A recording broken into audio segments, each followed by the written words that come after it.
Bonjour et bienvenue, voici notre tour d'horizon économique, géopolitique, énergétique et boursier. Nous sommes le lundi 4 mai et pour comprendre comment tourne une planète finance qui dérive dans les dimensions intergalactiques, c'est sûr, l'inforruptible est nulle part ailleurs et la chronique du jour, je vais l'intituler 24e séance de hausse pour le Nasdaq, pourquoi pas 30 ou voire 36.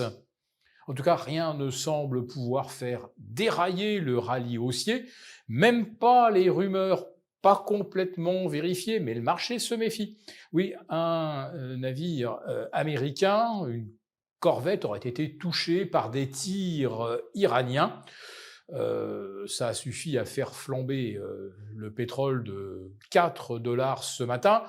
La nouvelle n'est pas complètement confirmée, mais figurez-vous que dans les heures qui suivent, les États-Unis demandent à la Chine d'intervenir, de faire pression sur l'Iran pour la réouverture du détroit d'Ormuz. Donc les Américains n'ont peut-être pas été touchés, mais néanmoins, ils commencent à se sentir un petit peu seuls pour faire réouvrir le détroit d'Ormuz. Nous en sommes au 65e jour de blocage.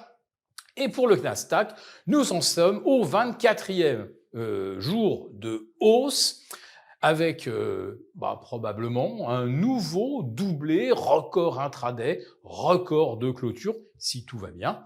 Nous sommes à 21 séances de hausse sur 24, dont, je crois, 10 records en l'espace de 13 séances. Voilà. Comme je le dis, rien ne semble pouvoir faire dérailler ce Nasdaq. Alors de 24, pourquoi pas passer à 36, puisque les questions de valorisation ne préoccupent plus personne. On a franchi la barre des 40 fois les bénéfices sur le S&P selon le ratio Shiller. Bon, d'autres diront que c'est pas le plus pertinent. Bah alors, prenez celui retenu par Goldman Sachs. Vous êtes quand même à 38,2. Ça donne un peu le vertige quand même par rapport à une moyenne historique qui tourne autour de 23. On est juste 50% au-dessus de la norme. Et puis surtout, c'est le secteur des semi-conducteurs qui sert de locomotive, puisque avec une hausse de plus de 50%, et oui, on va battre un nouveau record sur le SOX, si on en reste au niveau que j'observais avant d'enregistrer. Ça serait donc le 14e record, oui, oui, le 14e record en l'espace de 2 semaines et demie, du jamais vu, hein, je ne cherchais pas, ça ne s'est jamais vu. D'ailleurs, sur aucun indice, hein, même en mars 2000, lors de la bulle des dot-com, vous n'avez jamais eu 13 records ou 14 records enchaînés sans la moindre correction intermédiaire. Alors oui, ça a l'air de tenir du miracle, mais ceux qui pilotent ce rallye, parce qu'évidemment, il ne peut pas résulter des simples forces du marché, c'est forcément piloté, et la réalité, c'est que plus ça monte, plus il y a de vendeurs, et plus ça fait de gens à prendre à contre-pied, et c'est un bras de fer permanent entre acheteurs et vendeurs. Je soupçonne que le marché se mettra à corriger dès qu'il y aura de bonnes nouvelles. Bon, bah aujourd'hui au moins on est tranquille, il n'y en a pas, donc le Nasdaq monte. Il n'y en a pas sur le front des taux. Nous sommes à nouveau tout près des 5% sur le 30 ans, à 4,40 sur le 10 ans. Nous avons des signaux de faiblesse économique, hein, un moral des ménages au plus bas pratiquement depuis 2009, oui, au lendemain de la grande crise financière. Vous avez un pouvoir d'achat qui chute de façon verticale avec un gallon d'essence qui passe la barre des 4,50 $ sur le territoire américain. Vous avez un nombre de faillites record et vous avez également, et ça c'est le chiffre le plus surprenant, un record de licenciements au premier trimestre 2026, non pas dans le secteur de la restauration ou dans le secteur aérien qui est impacté par la flambée du kérosène, non, le secteur qui licencie le plus, oui, oui, c'est la tech et ce sont les valeurs les entreprises qui misent sur l'intelligence artificielle. Eh bien, il semblerait qu'elle s'applique à elle-même le modèle ou une image du futur que l'on se formule, à savoir, l'IA, ça permet de réduire les effectifs, d'être plus productif. Plus productif, oui, ça veut dire faire plus d'argent avec moins de salariés. Eh bien, aujourd'hui, les boîtes qui investissent dans l'IA écrèment leurs effectifs, notamment Meta, évidemment, Microsoft, qui pousse au départ en retraite quand même 7% de ses effectifs.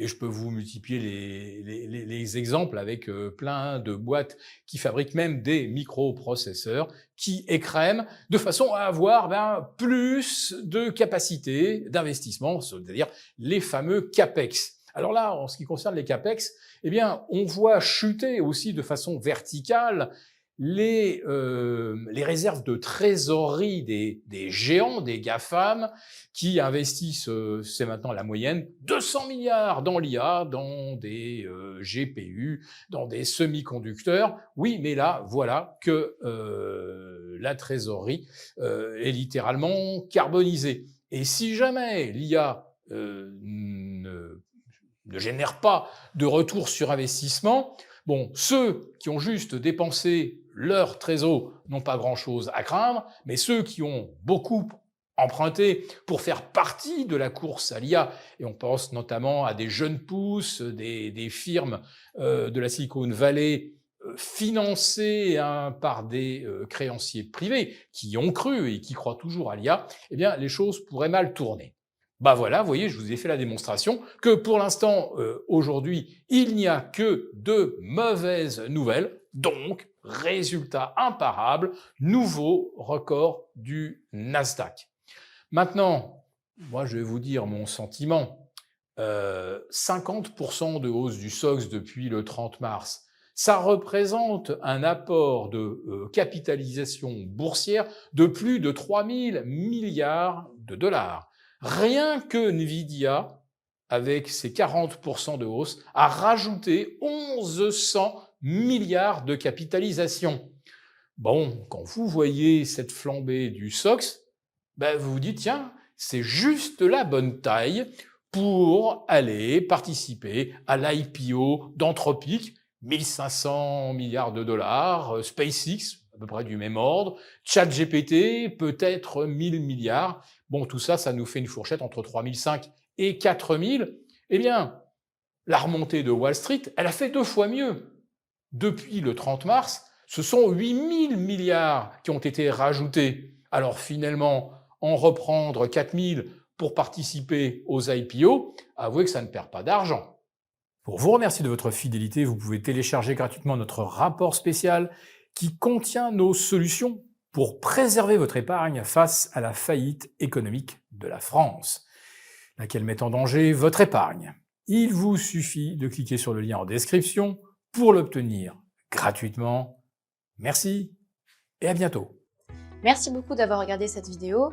N'hésitez pas à réagir dans les commentaires ou à liker et partager cette vidéo si le contenu vous a plu. Et pour ne rater aucune de nos prochaines émissions, vous pouvez vous abonner à notre chaîne et activer les notifications.